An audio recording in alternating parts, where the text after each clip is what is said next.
Hi guys welcome to Shrabani's blog. তো দেখা সকাল সকাল রেডি হইয়া বাড়িয়েছি, কারণ সকাল বাজে এখন 8-7টা। তো আমরা টেডি আমাদের কাপড় উপর সবটা লইয়া মেয়া দিদি বাড়ি গেছি। তো বাড়ি যাইলাম কোনো একটা জায়গায়, দেখবে একটু পরে। তো আমি দিদির করলাম হাই কো তাই হাই কইলো। তো আমরা দুজনে গল্প করতে করতে গেলাম, গিয়েই সিট খুঁজিয়ে বার করে বই গেলাম।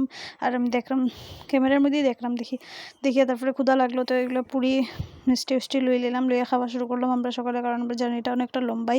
তো আমরা টেডিগুলো দিয়ে দিলাম মনার লেগে, আর আমার প্রতি দিয়ে খানিগুলো বানিয়ে ফাটাইছে। তো দেখো গীতা গীতা বানাইছে যে সুজি মানে সুজির হালুয়া, যেটা আমি একদমই পছন্দ করি।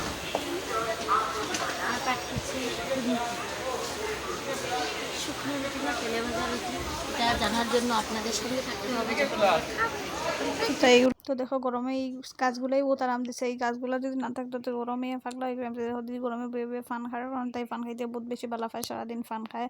তো ট্রেনে যাওয়ার সময় ফান লয়ে গেছে, আর আমি গরমে পারলাম না কুইয়া দেখো লুইছি ঠান্ডা লইয়া খাইলাম, তাও আমার গরম আর কমেন না, কারণ বহুত বেশি গরম। তো ফাইনালি 9 ঘন্টা পরে আমরা পাই গেছি আগরতলা স্টেশন। তো আমরা এসে আগরতলাতে দেখো আমি কইলাম ওয়েলকাম টু আগরতলা। তাই আগরতলা স্টেশনটা দেখিলাম। আর ব্লগগুলো ভালো লাগলে লাইক কমেন্ট শেয়ার সাবস্ক্রাইব করবে প্লিজ।